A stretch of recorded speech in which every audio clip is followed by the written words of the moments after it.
আসসালামু আলাইকুম। আমাদের কি করতে হবে? 2 মিলিয়ন থেকে 4 মিলিয়ন সাবস্ক্রাইব, তাহলে আমরা দেবো R15M। 2 মিলিয়ন থেকে আমাদেরকে করতে হবে 4 মিলিয়ন সাবস্ক্রাইবার। 4 মিলিয়ন সাবস্ক্রাইব থেকে যদি একটা সাবস্ক্রাইবও কম হয়, আমি কিন্তু ব্যাগটা দিতে পারবো না। অবশেষে 4 মিলিয়নও হয়ে যাচ্ছে।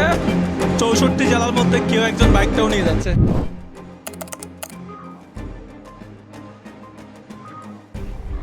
শুধুমাত্র একটি বাইক, হ্যাঁ স্রেফ একটি বাইক, আর এই একটি মাত্র বাইকই বাঙালির নগ্ন রূপকে মানুষের সামনে উপস্থাপন করলো। চোখে আঙুল দিয়ে দেখিয়ে দিল আমাদের সমাজের এক ভয়াবহ বাস্তবতা। জাতি হিসেবে আমাদের আত্মমর্যাদা আর লোভের দরাদরিটা আসলে কত সস্তা। জাতি হিসেবে এমনিতে আমরা লোভী, আমরা অল্পতেই অনেক কিছু পেতে চাই। পরিশ্রম করতে আমাদের একেবারেই ভালো লাগে না, কিন্তু অল্পতেই আকাশ ছোঁয়া কিছু পেতে আমাদের জুড়ি নেই।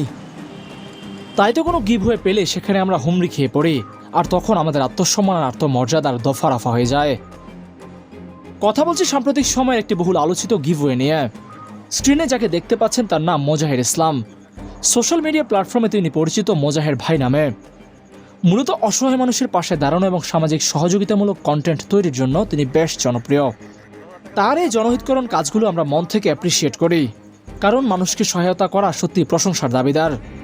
মূলত কন্টেন্টটি কোনোভাবেই মোজাহের ইসলামকে কটাক্ষ করে তৈরি করা হয়নি, বরং এর উদ্দেশ্য হলো একটি বিশেষ ক্যাম্পেইনটি কেন্দ্র করে আমাদের সাধারণ মানুষের যে মানসিকতা বেরিয়ে এসেছে তার ব্যবচ্ছেদ করা।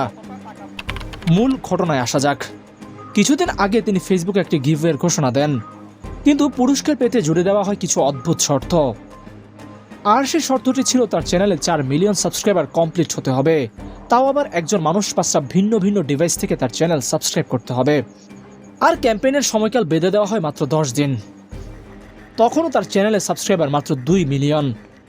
এর আগে গিভওয়েতে পুরস্কার হিসেবে ঘোষণা দেওয়া হয় একটি ব্র্যান্ড নিউ R15। মধ্যবিত্ত বা নিম্ন মধ্যবিত্ত তরুণদের কাছে এটি একটি স্বপ্নের মতো। ব্যাস সেখান থেকেই শুরু। মাত্র 10 দিনে 2 মিলিয়ন সাবস্ক্রাইবার বাড়ানো যেখানে প্রায় অসম্ভব, সেখানে সে অসাধ্য সাধনেই ঝাঁপিয়ে পড়ল লাখো মানুষ। কারণ ওই যে সামনে একটি চকচকে R15 বাইক। শুরু হলো এক উন্মাদনা। আত্মসম্মান, নীতি, নৈতিকতার কমন সেন্সকে বিসর্জন দিয়ে আমরা হুমড়ি খেয়ে পড়লাম একটা গিভওয়ের পেছনে। পরিশ্রম করে কিছু অর্জন করার চেয়ে শর্টকাটে বড় কিছু পাওয়ার এই তীব্র আকাঙ্ক্ষা, সেটাই আমাদের জাতীয় চরিত্রকে মানুষের সামনে প্রশ্নবিদ্ধ করল। আমরা ভুলে গেলাম আমাদের আত্মমর্যাদার কথা। অন্যের চ্যানেল সাবস্ক্রাইব করার জন্য পাগলের মতো দৌড়ানো আর 5টা ভিন্ন ভিন্ন ডিভাইস ম্যানেজ করার এই হাহাকার প্রমাণ করলো আমরা জাতি হিসেবে কতটা লোভী আর অলস। মোজাহের ভাইয়ের ক্যাম্পেইন সফল হয়েছে কিনা সেটা বড় কথা নয়, বড় কথা হলো আমরা আয়নার সামনে নিজের কোন চেহারাটা দেখলাম। আমরা কি সত্যি এমন একটা জাতি যারা একটা পুরস্কারের জন্য নিজের ব্যক্তিত্বকে বিকিয়ে দিতে 1 সেকেন্ডও ভাবি না? প্রশ্নটা আপনাদের কাছেই রইল। এখন কথা হলো আমরা বাঙালিরা এত লোভী কেন? কেন আমাদের আত্মমর্যাদা বা সেলফ রেসপেক্ট এত ঠুনকো? বাঙালি জাতির এই মনস্তাত্ত্বিক দিকটি বিশ্লেষণ করা বেশ জটিল। তবে সমাজবিজ্ঞান, ইতিহাস এবং অর্থনীতি ঘাটলে এর কিছু গভীর কারণ বেরিয়ে আসে। সমাজবিজ্ঞানীদের মতো দীর্ঘকালের অভাব এবং দারিদ্র্য মানুষের মস্তিষ্কে একটি সার্ভাইভাল ইনস্টিংক্ট বা টিকে থাকার লড়াই তৈরি করে। ব্রিটিশ শাসন থেকে শুরু করে বারবার হওয়া দুর্ভিক্ষ আমাদের পূর্বপুরুষদের শিখিয়েছে, যা পাও এখনই লুফে নাও, পরে হয়তো থাকবে না। এই অভাববোধ আমাদের ডিএনএতে এমনভাবে গেঁথে গেছে, আমরা যখনই কোনো ফ্রি বা সহজ কিছু পাওয়ার সুযোগ দেখি, আমাদের মস্তিষ্ক যুক্তির চেয়ে আবেগকে বেশি গুরুত্ব দেয়। একে বলা হয় স্কারসিটি মেন্টালিটি।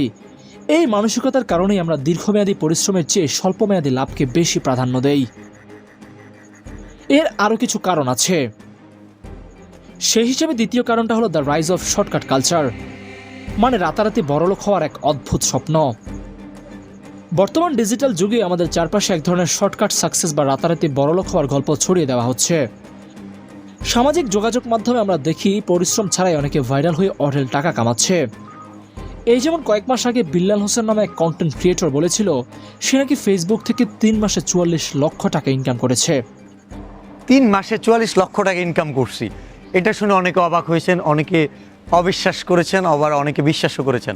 আর তারপর তো কি হয়েছে আমরা সবাই দেখেছি। ফেসবুক কন্টেন্ট মনিটাইজেশন পেতে মানুষ হুমড়ি খেয়ে পড়েছিল। যে যেভাবে পেরেছে কন্টেন্ট মনিটাইজেশনের জন্য আত্মসম্মান বিকিয়ে দিয়েছে। অশ্লীল, সেন্সিটিভ, লো কোয়ালিটির কন্টেন্ট কনজিউম করেছি আমরা সবাই, যে জোয়ার এখনও চলছে।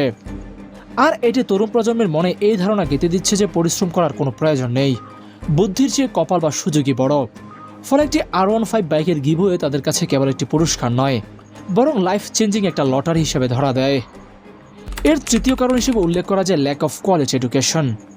মূলত বই কিনি নাই, ঠিক আছে, পরীক্ষা দিতে আছি আল্লাহর রহমতে, আল্লাহ ভরসা, আল্লাহ যা করে। জিপিএ এটার পূর্ণাঙ্গ রূপ কি? জানি না, এখন মনে করছে না। GPA grating point.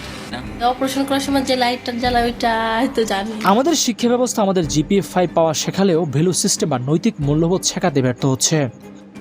আত্মমর্যাদা কি, কেন নিজের ব্যক্তিত্ব বজায় রাখা জরুরি, এই শিক্ষাগুলো পরিবার আর সমাজ থেকে এখন আর সেভাবে আসছে না। শিক্ষকদের সম্মান তো দূরে থাক, উল্টো অনেক ক্ষেত্রে শিক্ষকরা এখন ছাত্রদের ভয় পায়। যখন একটি সমাজের সফলতার মাপকাঠি হয় কেবল কার কত দামে জিনিস আছে, তখন মানুষ সে জিনিস পাওয়ার জন্য নিজের মর্যাদা বিসর্জন দ্বিতীয় কুণ্ঠিত হবে না, সেটাই স্বাভাবিক। মনোবিজ্ঞান একটা শব্দ আছে, হার্ট মেন্টালিটি। একটা ভেড়ার পালে একটা ভেড়া যেদিকে যায় বাকি ভেড়াও ঠিক তার পিছু পিছু যায়। আমরাও তেমন। আমরা যখন দেখি আমাদের চারপাশের সবাই কোনো জিনিসের পেছনে ছুটছে, তখন আমরা নিজের বিচার বুদ্ধি হারিয়ে সেই স্রোতে গা ভাসিয়ে দেই। সবাই তো করছে, আমি করলে দোষ কি? এই চিন্তা আমাদের ব্যক্তিগত লজ্জাবোধকে কমিয়ে দিচ্ছে, আর সোশ্যাল মিডিয়া এই স্রোতকে আর কয়েক গুণ বাড়িয়ে দিচ্ছে। আরও একটা কারণ আছে, শো অফ বা স্ট্যাটাস অ্যাংজাইটি। আধুনিক পুঁজিবাদ সমাজ আমাদের শিখিয়েছে আপনার যা আছে তা দিয়ে আপনার পরিচয়। একটা ভালো বাইক বা একটা দামি ফোন সমাজে আপনার স্ট্যাটাস বাড়িয়ে দেয়। এই স্ট্যাটাস অ্যাংজাইটি বা সামাজিক মর্যাদার ক্ষুধার কারণে মানুষ মরিয়া হয়ে ওঠে। তারা মনে করে একবার যদি বাইকটি পাওয়া যায় তবে সমাজে তাদের কদর বাড়বে, অথচ তারা বুঝতে পারে না সেই বাইকটি পাওয়ার জন্য তারা যে পরিমাণ আত্মমর্যাদার বিসর্জন দিচ্ছে তার মূল্য বাইকটির চেয়ে অনেক গুণ বেশি। কেউ কেউ এখন কমেন্ট করতে পারেন যে আমাদের দেশের মানুষ বেকার, তাই তারা এমন বাইক পাওয়ার আশা করতেই পারে। কিন্তু কাউন্টারে আমি বলতে পারি আমি এমন মানুষকেও দেখেছি যারা 10টা R15 নিতে পারবে, যারা এই কন্টেস্টে অংশ নিয়েছিল। তাই বলতে হয় লোভ কোনো সহজাত প্রবৃত্তি নয়, এটি একটা অভ্যাসের নাম। আমরা যদি পরিশ্রমের চেয়ে সুযোগকে বেশি গুরুত্ব দেই তবে দিন শেষে আমরা কেবল একটি লোভী জাতি হিসেবে পরিচিত হব। পরিবর্তনের শুরুটা হতে হবে ভেতর থেকে। আমাদের বুঝতে হবে পরিশ্রমের ঘামে কেন একটা সাধারণ সাইকেল ভিক্ষা বা গিভওয়ে করে পাওয়া একটা দামি বাইকের চেয়ে 1000 গুণ বেশি মর্যাদাপূর্ণ। শুধুমাত্র লোভ বর্জন করলেই হবে না, আমাদেরকে অভ্যাস এবং আমাদের নৈতিকতারও পরিবর্তন করতে হবে। কখন, কোথায়, কার সাথে কিভাবে ব্যবহার করতে হবে তাও আমাদের জানা উচিত। একজন কন্টেন্ট ক্রিয়েটর যখন ভালো কাজ করেন তাকে সাপোর্ট করা কোনো দয়া নয়, বরং সমাজকে সুস্থ রাখার জন্য আমাদের বিনিয়োগ। কম 100 টাকায় গরুর মাংস। দর্শক, পুরো ভিডিওটি দেখার জন্য আপনাদের ধন্যবাদ। সাবস্ক্রাইব না করলেও একটা শেয়ার দিয়ে মানুষকে এসব অভ্যাস থেকে দূরে থাকতে সাহায্য করুন।